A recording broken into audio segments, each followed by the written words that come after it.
It's 8:31. We've got the library in with us this morning. We've got Brenda and we've got Lori. And you guys are busy at the library. Always. It is just a hopping place all the time. So I'm going through the daily calendar and I'm like, oh my goodness, like they don't take a minute to breathe. We have got some wonderful programming people that just keep jumping in and coming up with all these new ideas and new things they want to try. And,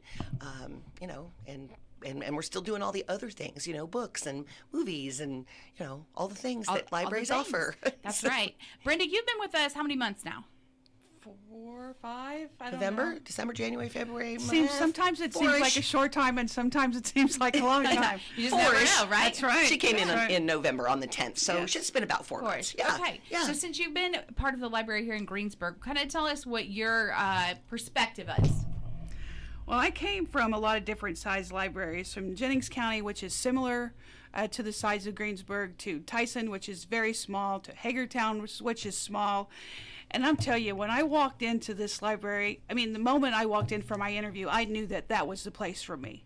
I could tell by the people, I could tell by the vibe. Sometimes you just know. I've learned an awful lot of things in those months, because sometimes libraries do the same things but different ways, and sometimes they affect their communities in different ways. So I've really been learning about the ways that we already connect with the community, and trying to find more ways that we can continue to connect with the community. Absolutely. I know I walk in there for different things and I'm like, oh, it's nice, it's quiet, and it's just very welcoming. So I hope so. That's kind of the goal of the building. And the people and the staff and the culture that that everybody feels like they can walk in and get a good experience of no matter what it is that they need. And so we strive. That's the goal all the time. This may sound really bizarre, but like sometimes you walk in a place and you're like, oh, they're all going to turn and look at me, right? Like I literally had this thought last week. I had to walk in to visit someone and I was like, I don't ever I just piddle right through there like I own the place, and I don't ever feel like someone's going to turn and be like, what are you doing? Might ask for help if they can help me, but I find that exceptionally welcome, that I just don't ever think that when I walk in there. Oh, I love to hear that. I love to hear that. That's we want people to smile at you and say hi and how are you and are you having a good day and is there something we can do for you, and we actually just did something that I think is going to be really cool. We had someone come in and put together a series of, and the way he explained it to me is like, when you're looking at real estate and you can like click through the pictures and see like a virtual tour. That's what we're going to have in some of our social media spaces, and it'll show up on Google. Fun. And it's so interesting because when you work with people who are a variety of ages, and you work with people who've grown up with maybe some anxiety issues, which a lot of our younger people have now, just by virtue of the world, one of the things that got pointed out was how comforting that will be to someone who has anxiety issues, that they can actually go through and look at the building, see where everything is, see what we offer, maybe peek for a little spot where they can, find a spot to get a chair, and that anxiety is kind of gone because you already know what you're going to be walking into that space. Yeah, and I think that's was a really good point that some of our younger people made, was that because you want to feel comfortable the minute you walk into a place. And so I'm really happy that we're able to do that. We haven't seen it come up yet, but we're hoping to get it shared out on our social media and all over when it does. That's super exciting. Yeah, I think it's a really cool it's just a way of letting people know what it looks like and what you can expect. And he got our outside space and he got our Indiana room. Oh, fun. So yeah, he really did a good job of hitting some of the places that people might not know about as much or might not understand how it works as much. So I think it's going to be a really cool thing to add in to our online presence. Even for your kiddos, preparing them to come in, your little ones, like this is what it's going to look like and this is where we're going. And even on the director side, I'm looking forward to getting a different perspective of how the spaces look and how it's laid out, maybe how we can switch things up. So Absolutely. I'm looking forward to seeing it from that perspective as well. Do we have a approximate date when we'll see it? I like 3 or 4 weeks, and so I'm thinking probably within, by the end of April, I would imagine everything will be up and going, and we'll have some new signage, hopefully coming in as well. Our directional signage is kind of outdated. People don't really say audio visual anymore. They say DVDs and CD books, periodicals, or really magazines and newspapers, that kind of thing. And so we're in the process of working with Green Signs to get some new directional signage. So just really has come in and like she just said, like looking at some things with outside eyes makes a difference, because you can kind of see what might be lacking or what might be able to be tweaked to make things a little easier for people, or to make things a little more aesthetically pleasing, whatever that looks like. And so she's been able to kind of look at a few things and say, if we did this, it might change this. And so that's kind of a good perspective for somebody to come in and look at the library with new eyes. And of course, we always encourage people, if you have some suggestions, or you see something in the building, or you want something to happen that, that isn't, we'd love to hear from you. It's kind of we're always guessing. I mean, libraries guess at what's coming in the future, and we make an educated guess, of course, but, we're always looking for, what's going to change? What's the future going to look like? You guys are kind of in the same boat as us. Technology changes so quickly that it's, it's like every 6 months you just have to be on that update, because it's coming whether you want it to or not. Well, and for us in the library world, libraries have in their history evolved to whatever their community needs.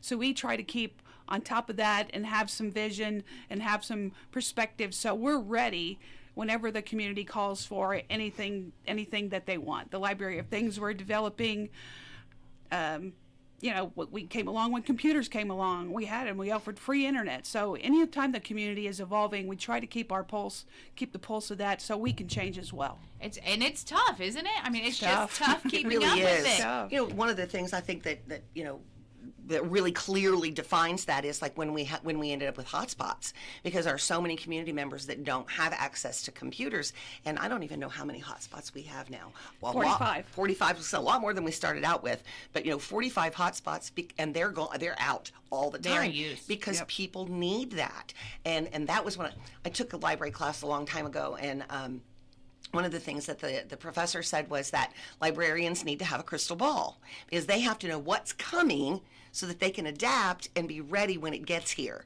And that was the same thing with e-books and streaming services. Like, we had to know all of those things even before the public knew much about them, because we had to be ready to teach people and how on how to use those services. And so it's always a challenge, but it's a fun challenge. It keeps us going. And it's an ongoing challenge. We're learning more all the time. We challenge our staff to learn more all the time. So it's easier if someone brings in a cell phone. Some are Android, some are iPhones. We have somebody on the staff that can help them, that can step up and show them what they need to do and how it works. And I compliment you guys, because it does not matter when I come in there, and it's different times and different days, and it's always everyone is active and participating, and we love to see that. We have a terrific staff, really terrific. Can't get any better, and it has to get a little better because we're hiring someone right now. Oh, well, so we have to find that person to add right in. Right, so that's right. And it's kind of a segue toward some of the really important programming that we have coming up. We are seeing, because we have new employees and we have people who have new ideas, new thoughts, new energy, new, all the things. We have something coming up that I am so impressed and excited about is our Authors Fair. And this thing has blown up. Every time I get an update, I'm like, oh my goodness. It's incredibly unbelievable. We started out, these girls, Jennifer and Karen, they were like, we want to do an author fair. And I was like, okay, you could do an author fair. And they were like, if we got 10 authors, that would be really awesome. But our goal is 20. Like, that would be like the pinnacle. And last count, they had like 39. I was going to say, we're well surpassed. They were. There's a waiting list now, so I think we're up to 41, they might be 42, at 41, 42. Yeah. I mean, because go girls. And they're authors, and now the challenge, of course, is to get people to come in, because the authors will be there, and so you can come in and talk to these are all Indiana authors. So all somebody who either lives in Indiana now or was in Indiana when their book was like published. And the cool thing too is their entry fee, if you will, was to send us a copy of their book. So we, every author is giving us a copy of their book to put on the shelf, which is amazing. Makes the library that much better. Right. That's right. But they'll also be there to talk about, their book, how they write, how they were published, if it's a favorite genre, because we have everybody from children's books to nonfiction. We have a gentleman coming in who has a Greensburg family, the Tresslers, and he's going to come and talk about a book he wrote about World War II. He's in his 80s, like 89 or something. He's, and then he's also coming to do his own author talk later on in May, because we have another really cool thing happening in May. Jennifer is putting together a World War I exhibit in the back corner of the library, which I think will be amazing and fascinating, because we don't talk a lot about World War I, and she's got a lot of really interesting pieces of that history coming, including like a poster of all the men. There were no women, I don't think, but there were all the men who died in World War I from Decatur County. Oh. And so that gentleman will also be at the author fair. So we've got all genres coming in, and they'll all be bringing their books to sell, anything that they have that's like merchandise. And they're accessible during this time. Yes, Yep, you can absolutely. you can come in. It's a 2-hour window on April the 25th. I better double check that date, but I'm pretty sure that's right. You got the 10 thing. a.m. Yeah. to 2 p.m. Brenda came smart with a printout. And So if you want to get phone. to everybody, though, you need to be there at 10 o'clock. Yes, you do. You do. And especially, I'd start out in the genres that you're really interested in. So, if you're a sci-fi fantasy person, hit up the sci-fi fantasy area first. And they will be sort of grouped together, so people can easily do that. Children will all be in one space, and, like some more adult books will be all in one place. But I think it's a wonderful opportunity for somebody who really likes to read indie authors. And then there's also this opportunity to find out, like, I'm writing a book. What do I have to do? There's so many different kinds of publishing. There's self-publishing and hybrid publishing, and then, Amazon will publish, and then you can go with a publishing company, and Winter's Publishing Company will be in the building as well, as long as a few other people that go along with that publishing piece of that. So I think it'll be a really wonderful opportunity for people to pick up books if they want, just want to buy books, or if they just want to talk to authors or find out a little bit more, make connections, pick up business cards. And you know what I think is very cool is you might be a kid sitting here in Indiana thinking, I can't ever do this. Well, here is a whole group of people from Indiana that did it. Right. We also want to encourage people to check out the different genres, though. If it's something that you think, I would never like reading that, this is a good opportunity to take a look at the book, talk to the author. Maybe you'll find a whole new area of something that you're interested that you didn't even know about. It's time to explore, That's right? right. It really is. And I think the idea that, we all get hooked into the main authors. I'm gonna always read James Patterson, and I'm not gonna branch out to anything else. This is a really good opportunity, which is also one of the things I always try to promote with like our Hoopla and Libby. The book you want might not always be there, so pick something else and try it. And so that's kind of a good way to, if you make a connection with an author sitting at a table, you're gonna want to read their book. And so I think that's I think the author fair is it's something that we've wanted to do for a really long time, but we didn't until we had 2 staff members who really wanted to take it on and tackle it. We haven't gotten there. And so this is at the library. It is at the library. So where are you going to put everyone? The entire building. Okay, I'm excited The for this. entire building. The girls have had their measuring tapes and their pencils and their little drawings out numerous times because, we hope we get 10. We'd love to get 20. We have 40 translates into a whole lot of diagramming. It's a whole new layout. And But you know what? those initial discussions were like, hey, they brought it to Lori. We have this idea. What do you think? And then we're like, what the heck? Let's give it a try, see what Can't happens. hurt. And then Boom. it went crazy. It just exploded.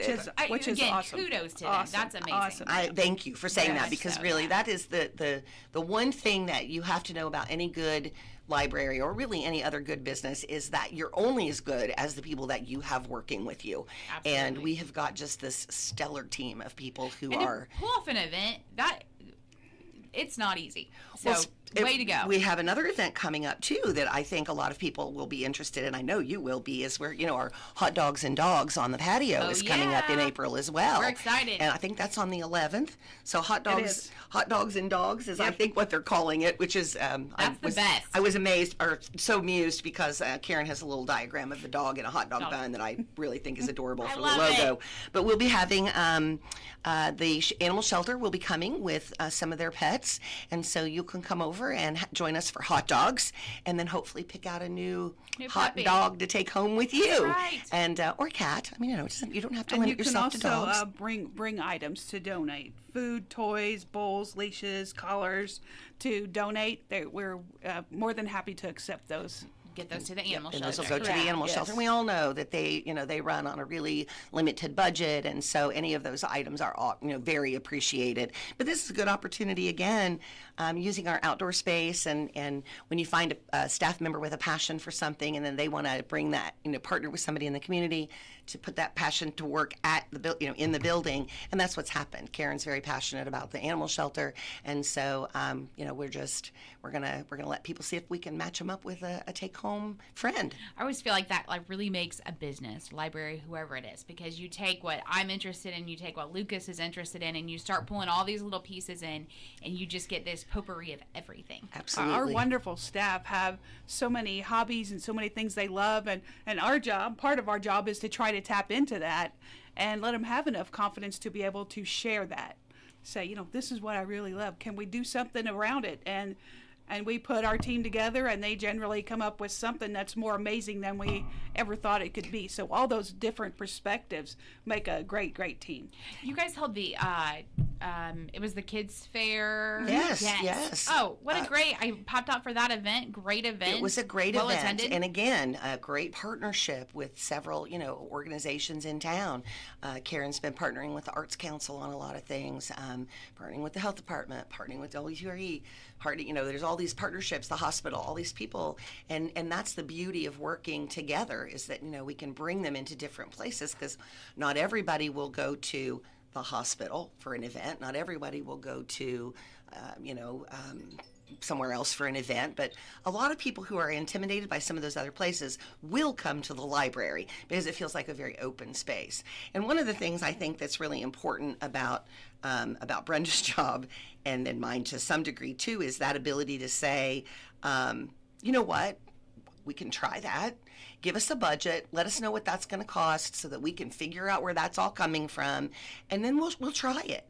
And if we had somebody at the leadership position who would say, we've never done that, and there are libraries like that where people are like, well, we've never done that. I don't think that'll work, or that sounds like a big venture. I don't know if we can do that or whatever. But you have to have somebody who says, Let's do it. Let's just give it a shot. And if it doesn't work, then we pivot into whatever we need to do to make it work the next time, or figure out, whether it's a good idea to do the next time. I remember the very first time we did Battle of the Books, and that's coming up in April as well. And the whole idea that, could we get groups and teams of people together from 5th and 6th, 7th and 8th grade to have, this competition. And it worked so phenomenally well. But then, we've had several years of changes. We had COVID, and the kids, they go to school. And so now that has shifted to some degree. They're having less success getting 5th and 6th graders in, mostly because teachers have to sponsor, that whole thing. And so instead, we provided, was it Newbery Honor Yes. books, I think, that we provided those to the schools so kids could read those. So instead of having this competition, the competition is more whoever wants to read this collection of books, write a little review about those books, and then they can vote on nice. those. And so 7th and 8th grade is still doing the Battle of the Books, but we always have to, there's always shifting that goes on, and I you would have say to you gotta shift. bend when the wind blows. You absolutely do. And that event is on Saturday, April 18th from 9 to 12. You guys have April loaded up. We do. Yeah, April is really, really full. which is, fun. I mean, that's you know, and then we roll right into summer reading, and summer reading is going to be so exciting this year. It's a unearth your story, so it's kind of a archaeology, paleontology, different kind of vibe. You know, that whole like let's dig out the past, and so we have a lot of fun things coming up for that, and are still planning and working and learning things about that as well. I've had questions, and you may not have the answer yet, but will the mini art show be making a return this year? Mini art show will be making a return. Okay. I am not 100% sure what the timing of that is going to look like, but the ribbons are purchased. Okay. The supplies are purchased, and so yes, the mini art show is making a reappearance. I don't know how we couldn't. It was so incredibly successful. The community loved that, embraced it, and I've had so many questions. I'm like, I don't know, but next time they're in, I will ask. Yeah, yes. I'm glad that you did, but yes, it's definitely going to make a reappearance. We love the idea that I mean, like you were saying, there's so many authors. Yes, there are over 40 authors in Indiana. There's way more than that. We just don't know about them all. The number of people who had the ability to create some really fantastic art on a 6x6 canvas was kind of overwhelming. We had so many turned in that were just amazing, from 2-year-olds all the way to 80-year-olds, which was just and that's the best astounding. part about it. It's for everybody. Yep. So yeah, we're excited. We hope that our hot dogs and dogs and some of our other things won't get rained out now that we're talking about rain. And I do want to. We had an announcement while you guys have been on. The bookmobile is not going to run today because of the weather and Okay. wind. Yeah. Okay. So, Yeah. We try to be very, very careful and not put that in a precarious situation, not only for our driver, but for the folks that might want to come out to the bookmobile, and we want to make sure we keep them safe too. Absolutely. And Jenny's really good, and I'll put a little plug out for her. If there's somebody out there, she's very conscious of people who don't have any other forms of entertainment or diversion. And so if there are people out there who really need a visit from her, or if she knows people have books, she sometimes just jumps in her car and goes. The problem is the bookmobile is like a big wind catch. It's like driving a van or a school bus. It picks the wind up on those county roads, and it can be kind of dangerous. So we try to keep our bookmobile and our drivers safe if we possibly can. Severe thunderstorm warning that's gone into effect until 9:45 this morning. So Okay. if you're out and about listening to us, please be careful and pay attention to the skies. Yes, because you never know what's going to change. That is the one thing about Indiana in March, is that it could change in a heartbeat. It might be snowing in an hour, so just get ready. A couple weeks ago it was snowing. We're 2 inches of snow on the ground when I left work, and it was over 40 degrees when I went home in the afternoon, and the snow was completely gone. So you never know what you're going to get in Indiana. What else do we want to talk about, Brenda? I know you mentioned the Library of Things, and I think people have kind of gotten the feel of what that is. Basically, we've been doing that for a while now. We've hot spots, we have games. We're just adding to our Library of Things. As people start to think about gardening, we'll have like a gardening kit. We do. We have a tool set. We have a power washer. We have what are those, rollator, walker dudes. We have high blood pressure kits. We have radon things. We have a pickleball set. We have, you said blood pressure. Yep, blood pressure. And we're getting ready to add some more things. We're Getting ready to add some more. I think cake pans will probably be our next thing. And maybe some cookie cutters. We have a wheelbarrow. We have cornhole boards. We have a sewing machine. And we're going to continue to add to that. We love community input. Tell us what you need. Tell us what you'd like to see. And if it's in that wonderful budget, we'll sure take a look at it. I love this idea, though, because it's those one-off things that you just need here and there. Right. What's that idea of, gosh, I got this really beautiful piece of artwork at that farmer's market I went to, and I need to hang it, but I need a stud finder. Well, I don't want to go, I'm not going to buy a stud finder. I don't have anywhere to store that. I don't know what I'd use it for ever again. So, you can borrow one from the library, or you can, borrow a drill, or you can, a wheelbarrow to, move all those rocks that are in your yard. That's kind of what I'd like. That's one of the things that I would like to add. If someone's out there and say they have a canner and they use it once a year, and they say, you know what, I only need to use it once a year, is that something they can donate to the library? Absolutely. We have a little bit of a feeler out on a few places to get some used items, because honestly, if they're well they're well taken care of, any of that stuff. If it's gently used, it's like the rollator walker that she was just talking about, that was donated because somebody, sometimes you get like an injury and then you need that, but then you're well and you don't need it anymore and you don't want to store it and you don't want to give it away and you don't want to sell it, you don't know what to do with it. And so this is a great place, for the community to be able to have advantage of some of those things. And the items will check out just like anything else at the library. They will have I think it's a 3-week checkout. Is that what we decided was a 3-week checkout? And then, of course, if you lose it, if you break it, there might be some fines or fees or whatever, but there's no charge to actually use them, for the time period that they're checked out for. And so if there are things that people are like, darn it, I wish I had this thing, call us and say, in your library of things, I would have loved to have, or do you have, or would you be willing to, to purchase and provide? Because if we don't, I can't think of everything that people will need, and Brenda can't think of everything, Lucas can't think of all the things a grown-up adult person, who's and our 40. Needs are all different. That's right. Absolutely. I mean, that's right. that. I made bread this weekend. This was a new venture for Emily, which I had access to a bread machine. But like that's one of those things that you think though, I might only make bread twice a year, so Yep. I may not need a bread machine. It's things like that you just don't. And always also need. things that, and this is kind of along the lines of the thinking of why we do some of the programs that we do, because you might be a person who's always wanted to try sourdough, but what if you don't want to do it? What if you don't like it? What if you try it, and you want to, you buy all the stuff because you want to do it the right way, because there's a whole lot of ways to do it. But then if you can borrow something and try, like you said, the bread machine, maybe you found out that you loved it and that's going to be something that you do once a week. Maybe you decided it was only going to happen at Christmas time, and so you're only going to need it once a year. So, it gives people a chance to try things that they might not have an opportunity, and that's the same with programming.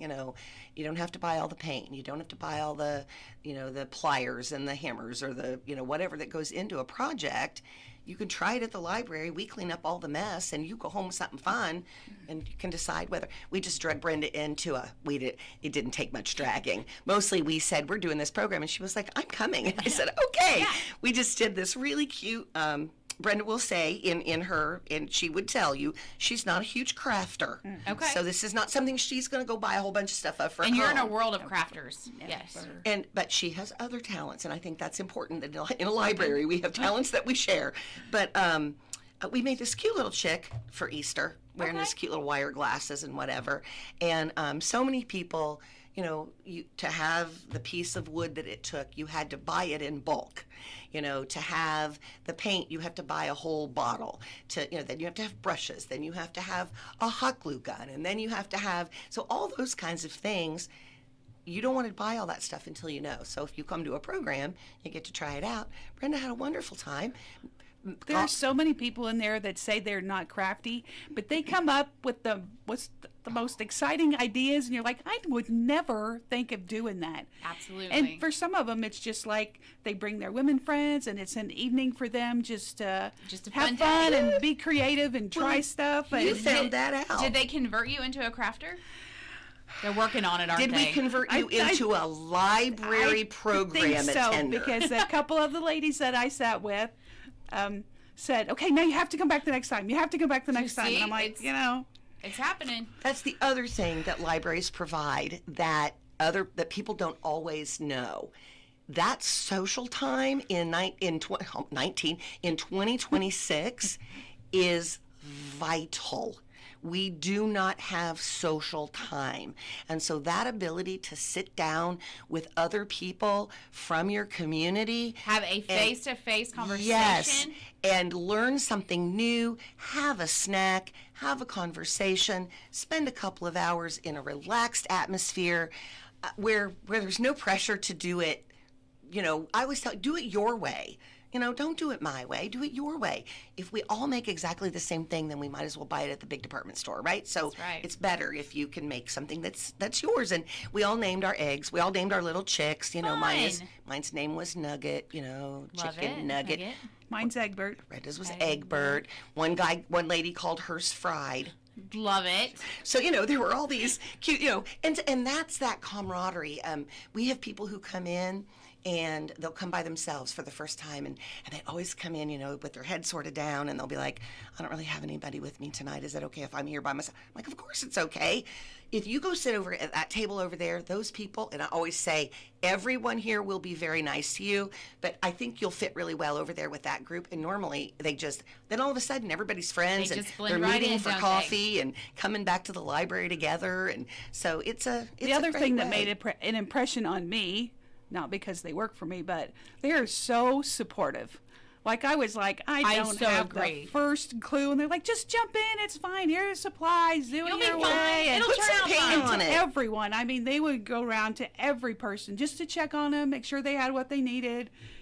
Give them the support they need if they're questioning what they do. I've experienced that very too. Helpful. That was very helpful to me. Emily's been to a few programs, and she's not really a crafter either. Her mom is. Mom Kathy's is a crafter, but you're not. No. But you've done some beautiful things at the library. It's, I always say it's this brain thing. Like, my mom Mom and Lori are very alike. Like, they just do their thing. I need organization, and it's got to be black or white, and it's just my sciencey type brain. I think, but it's okay. We make it work. It's also kind of good to turn that part of your sciencey brain off just a little bit. Yeah. And I think I see that in a lot of people. I can think like 3 people off the top of my head. It doesn't have to just be perfect. Yes. Right. But they're just learning that and kind of going with that flow now. And it's so, Brenda says they were so, part of the reason is because I don't know where you can find a job doing what we do. Because how can you not love? I say you guys just have fun all crafting and talking to people and meeting people and learning new things, and then somebody writes you a check. Like, that's crazy, right? It's beautiful. Nobody should pay you to work in a library. I'm very glad that they do. That's how we feel here too. That's how I eat, but I'm very glad that they do. Yes. But we feel that way here. The other thing that made it fun for me was, of course, I go in the room and they pretty much have everything all set up, and I say, "What can I do?" And Karen's like, "Yeah, you're not our boss tonight. You are a participant. You sit down." Yeah. And I was like, "Okay." They give you a break. Okay. You're not allowed to clean up. And I tell all the people anyway, that she because I did. can't. She's very hard to boss around. You get to go home and just enjoy. And so that's the whole idea of having that kind of an experience. If people want to see what program is coming up, I know they're on the calendar at the library. How can we find that? So greensburglibrary.org, across the little, Brent's going to laugh at me, the scrolly bar in the middle, which does have a name, but I don't know what it is. We call it the scroller, so it's okay. So there's a little scrolly bar in the middle that'll tell you about Hoopla and Libby and some of our other stuff, but there will be the library events calendar, and you click that, and it will take you to the calendar. You can sort that calendar by age group if you'd like, or you can look at all of the calendars at once. There is a link to register. We almost always ask for registration, so we know how many snacks to provide. Sometimes there's supplies. And supplies. Sometimes there's a limit because we only have so much in supplies. We always try to get everybody in if we can, so if we can sometimes pick up a couple extra supplies, or if there's 2 people on a waiting list, we try real hard to squeeze people in. But we do ask for registration. One thing that we do not ask for is payment. And I'm just going to say, I just went to a program not too long ago that was a lot of fun, but it cost me $25. Doesn't cost you anything to come to the library to do a program, because that's show up. You come and we have budgeted out for that. Because that's what libraries do. It's part of what we offer. And if you're not a person, you can, I guess I should probably finish. You can also come into the library. We have a big bulletin board. You can call the library if you want to ask if there's something going on. Maybe you're a grandparent and you have your grandkids in for spring break, or you're an aunt and you've got your nieces and nephews, and you can always call in and be like, I've got them on this day. You guys have anything going on? But we also have, for those people who are maybe aren't inclined to come into the library, we always have our streaming services. And one of those I'm really excited about, and probably need to talk to WTRE about, is our Library Speakers Consortium. They have grown that to include 3 more genres, or 3 more subject areas. So now there are 6 per month, and one of those is a youth oriented conversation, and those are all streaming. So you can either watch those, you go to our library webpage, greensburglibrary.org, you put in, you find our databases, and then you'll you click the Library Speakers Consortium, and then you can look and see what it is that what you want to view. And you can either view that in real time, or you can go back and watch any of them after the fact, archived. And so I know we've got some really good authors coming up. We have one coming up that is about cooking. There's going to be a cooking one every month. There'll be like a fiction author every month. They do a lot of work with the Smithsonian. So that Library Speakers Consortium is something that we're really excited that we are able to expand. And the only reason we can do that is because it is a consortium, and many libraries come together to pay the fees for those particular authors. And so the cost to each individual library is not what it would be if you tried to have these people in. So it's a really great program as well. We're excited about it. The website one more time? GreensburgLibrary.org. All right. 812-663-2826, or come in and see us. Just pop in. That's so much fun, right? Yep, absolutely. That's right. Just pop in. All right, we're going to hit the news real quick. We'll be back. We've got Randy Ollis. He's going to update us on what's going on in the world out there. We'll be right back after news.